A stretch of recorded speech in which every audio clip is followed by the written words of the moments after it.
this is Joanlee again, and you're watching Strength in Numbers. Today we're talking with rapper and songwriter Joanlee. He's part of the Strength in Numbers project. Thanks for talking with us today. No doubt, thanks for having me. Let's start at the beginning. Where did you, or how did you start in music? I'm from Long Beach, California, so like we were there during the whole early rap and R&B, so it was a lot of just like radio, stuff that I would hear from my neighbors, rap music. At that time, it wasn't as advanced as it is now. You know, they had like 2 Live Crew and all the crazy raunchy stuff. And then, you know, MC Bree came through and everything else changed after that. I started out as writing rhymes and like poems. That was my only way to vent. And I just connected with the music because there were other songs that kind of just, you know, I just felt, you know, from the R&B to the reggae to the rock. It just became a part of me. So why not just try and pursue it? It took a while though before that. Yeah, who are your musical inspirations? First and foremost, I have to go with Lauryn Hill. Lauryn did it for me because I was into R&B and I was into rap.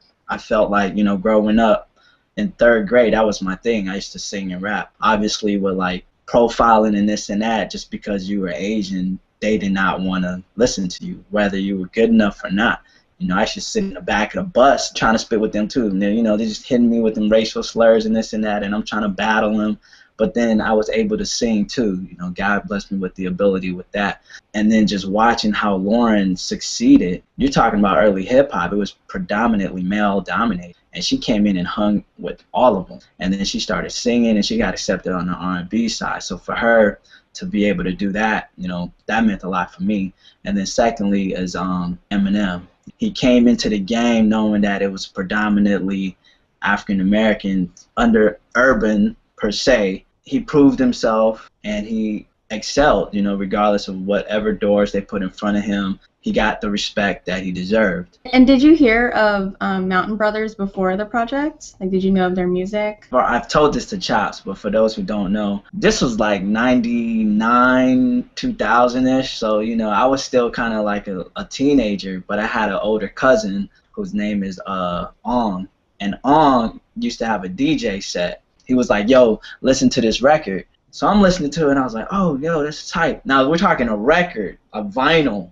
Mm-hmm. And I was just like, damn, that's dope. And then I say, who's that? Oh, that's Mountain Brothers. I was like, who? He's like, yo, they're all Asians. I was like, yeah, right. You know, and like, haven't seen the music video yet, kind of just left it alone. And then as years went by, you know, I got hit up by Chops through an email saying like, yo, I peeped some of your stuff, got this project coming together.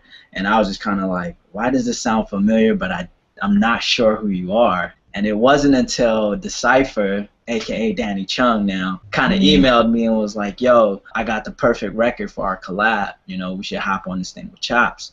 And then he mentioned Mountain Brothers. From then on, I was like, yo, I'm on board. Then it hit back, like, kind of like, oh shit, Galaxies. Like, oh yeah, I remember now. And then I saw the video. Nostalgic memories just kind of just came back, and I was just like, oh, okay, I remember them. So it was more than just like a privilege to hop on the project with them. Yeah, and what does Strength in Numbers mean to you? What does the phrase mean, and what does the project mean to you?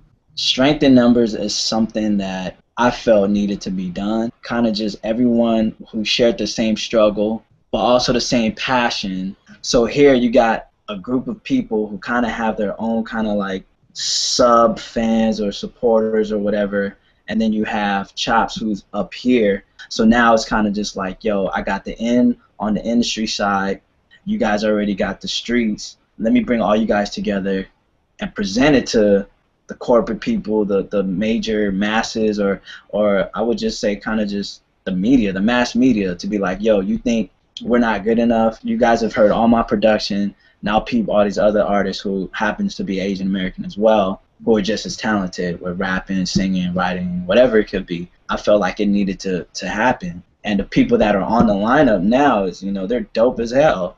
You know, they could stand alone on their own right, but yet I felt like with everybody coming together, it'll make more of an impact. You know, there's still some people who don't see it. There's still some people who are like, you know, why are you guys still doing this? But that's the same people who are still stuck at their boring day jobs, who still complain every day and bitch about shit but never do anything about it. And I look at it like, would you rather sit there and keep bitching about it, or at least try to move a foot, a yard, and go from there, you know? So now it's kind of just like, we have enough people that I can stand behind and be like, you might not like me, but peep this person out. So it's kind of just like, now it's just a web effect for me. Everyone play their own part. You've already been introduced to all these other artists. Now you're able to not just try and get out there in the mass media, but you're also being introduced to every other artist's fans as well. That's how I see strength in numbers. While you were talking, I was thinking of how hard it's been for Asian Americans in any genre of music. And we can even expand into media in general, like in television and movies and whatnot, and how hard it's been for all Asian Americans to kind of break out into the mainstream industry. So what do you think it is, and I'm asking you specifically because you've had like experiences in working with, you know, major music labels and doing bigger music projects. You're not just working within indie music, YouTube kind of, you know, territories. So what do you think it is that like prevents Asian Americans from breaking into the mainstream industry? When it comes to the mass media, it's like, how can they make money? You know, at the end of the day, with exposure, it's all about money. If there's not an audience for it, they're not going to go for it.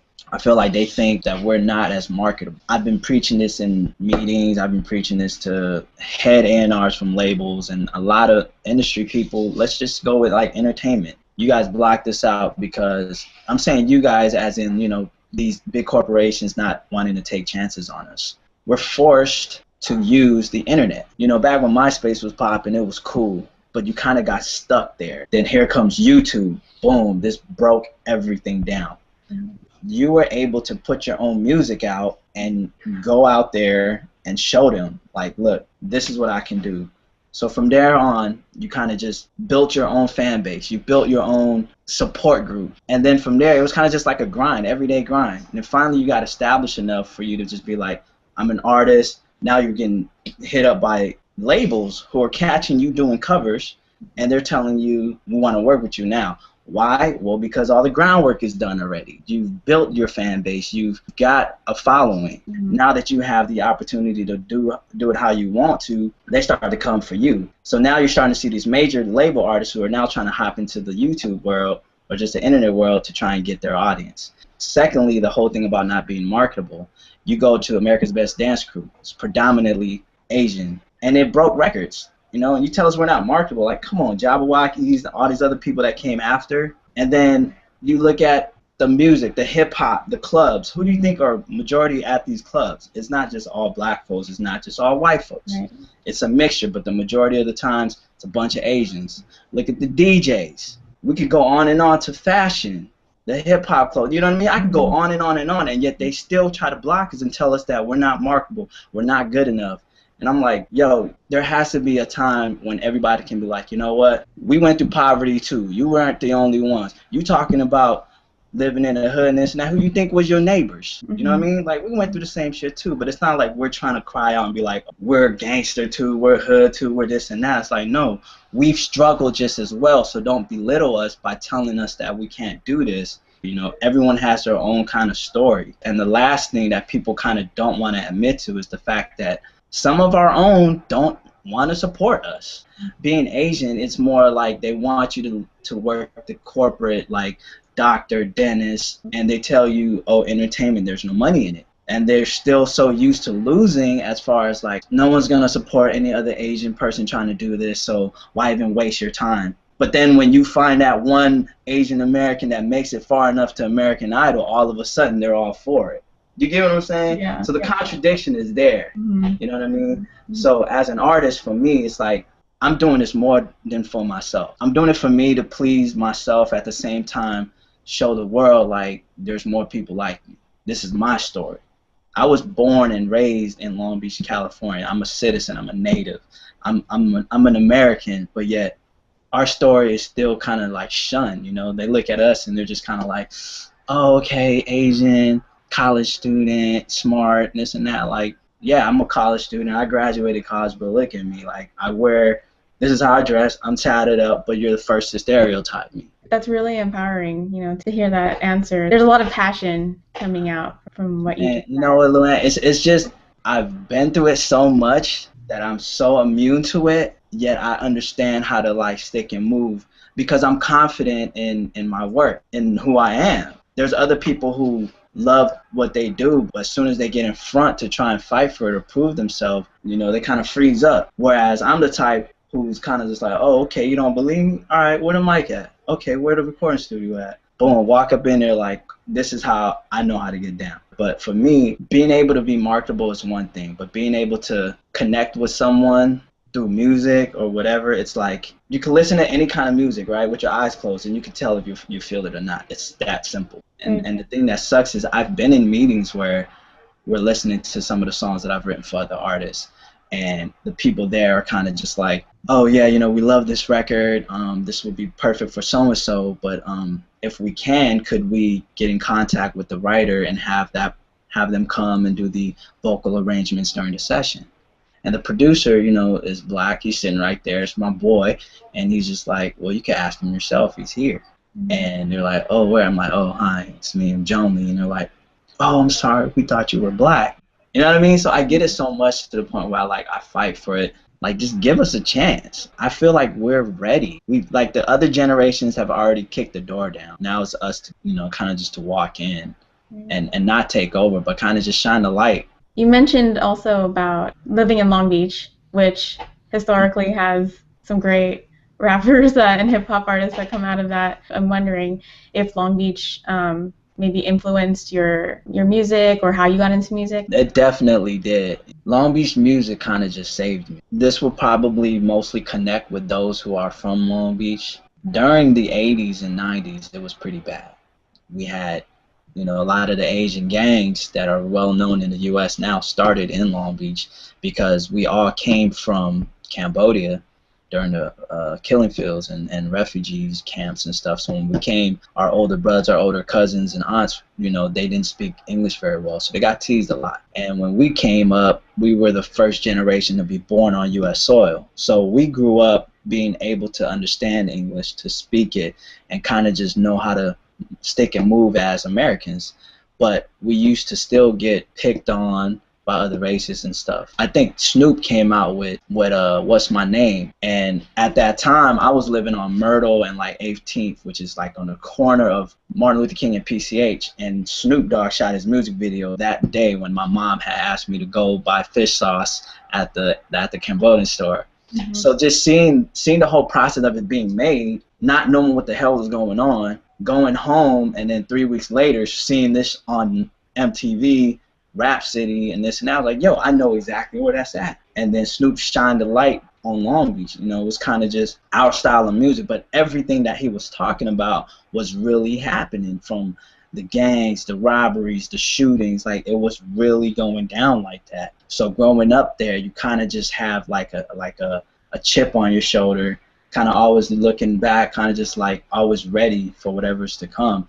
And that still goes on till this day. It's not as violent as it used to be, but it just kind of gives you a thicker skin. And just the history behind it, just after Snoop, you had like Nate Dogg, Warren G, Sublime. You can go on and on. So it was kind of, it's really influenced with like hip hop, R&B, reggae. I incorporate a lot of all that into my music as well. You mentioned your ethnic background. You're Cambodian. This is how I tell people, like, I correct them because I really want them to know I'm Lao Nyo. It's like Cambodian Lao Cambodian. We're the Lao people that are from Cambodia, because there's different dialects. Right. You have Lao Vientiane, which is from Laos, Isan from Thailand. The Lao that I am is from Battambang. So we speak fluent Khmer as well, Cambodian. We speak fluent Lao, a little bit of Thai. You identify as Lao Yong. But I understand Cambodian. I can speak it. The lifestyle is pretty much Cambodian, though. Our family, our roots, is still there. Everything is from Cambodia, pretty much, but Lao Nyo. Do you identify with that in your music as well? Like, do you talk about that? No, because I feel like my music shouldn't have to be about trying to let people know what ethnicity I am. There's topics where I kind of speak about just being Asian in general, but never kind of like I'm Lao, I'm Cambodian, this and that. The only thing I really do push is Cambodia town, where I'm from. That was home for me, and we were the first in the United States to have it. So, you know, there's a lot of pride that comes into my city, and a lot of history to where we're from. Long Beach is the second largest population of Cambodians in the world. Man, I'm telling you, we were poor as hell, like 2 families in a 3-bedroom apartment, to now being homeowners and family, and, you know, my cousins graduating college, and it's like, it's a beautiful thing. You know what I mean? Everyone has their own kind of path. Seeing how the city kind of flourished business-wise and everything else, you know, the younger folks are kind of just, they understand it, they're trying to keep the culture going. So, you know, there's a lot of sense of pride when it comes to my city and my people. You know, you could skateboard around the block now, and you can walk to the liquor store now. Little things we take for granted, you know what I mean? Right. Before we couldn't do all that. Right. And so now talk about your album. Oh man, this album is long overdue. I dropped my first one summer of like 2011. I was writing for many years for other artists, kind of just doing covers, and then I got found on YouTube. Supposed to, you know, have a little deal with Def Jam in Atlanta. Shit didn't fall through, and I was just kind of like, you know what? If I'm gonna do it, I'm gonna do it right. You know, I'm gonna do it how I want it. It was still new to me. I didn't know the whole process of like making a CD, mastering, the digital distribution. So from then on, you know, I toured, did shows for like a year and a half, and I was making good money. I just kind of was like, I'll sit on an album. Finally decided to do it, and now the process becomes more extraneous because now you know the business side. Now you know how to capitalize with marketing and this and that. So a lot of the planning has just kind of been being pushed back. But along with that, you have the anticipation of people who are still sitting and waiting. And I keep pushing dates back due to, you know, other artists that I have to wait for because they have a busy schedule as well. 2 are overseas and they're both on tour. So it's kind of like, okay, I got to sit and wait. And then with me being in New York, the only other artist that I have that's collabing out here are like 2 guys. Everyone else is West Coast or overseas. And, you know, just like this here, we have the time difference, and it's a lot harder because you're not actually sitting in the session with them. So this next album is me trying to top the previous one, and it's looking like it is already, but I'm gonna just say first quarter because I don't want to give an exact date, but I'm looking towards like April, May-ish, but the album should be done by the end of this month or mid-March, along with the website revamped and all that. On the radar, coming soon. Like, I promise you, it's going to be dope. Can you mention some of the artists? Name Brand, dope-ass rapper from Long Beach. My first manager was actually managing both of us in, like, 2004, 2005. And during that time, he was over there with Raz Cass, Rakim, so well-known people. And he's dope as hell, and it took us over 10 years to kind of just find the right project to get on. And right now, he's about to blow up, so it was dope working with him. I also have Mike Classic from Queens, dope ass rapper from out here in New York. Maribel Inez from Australia, Melbourne, dope singer-songwriter. Jay Park, pop icon in Korea right now. I have Decipher, my boys Decipher's on here, Danny Chung. Nikko Dator, dope ass album, like I can promise you that. Do you know if there's going to be a music video for any of the songs that you did for the Strength in Numbers album? We shot some of my footage already, and we kind of just waiting on to see everyone else's schedule to see if we can arrange everything else. I believe the one I did with Decipher is kind of just halfway done, but we're just waiting on him and his schedule. With me and Nico, I think next time I go out to the West Coast, we might try and do something in Vegas and get something shot for that. Because we're definitely down to do it. Thanks for supporting Strength in Numbers. You can go to IamJoanlee.com. It's going to be revamped soon in March. A new album coming soon, On the Radar. You can find me on Twitter, I am Joanlee, Instagram, I am Joanlee, YouTube, I am Joanlee. That's pretty much it.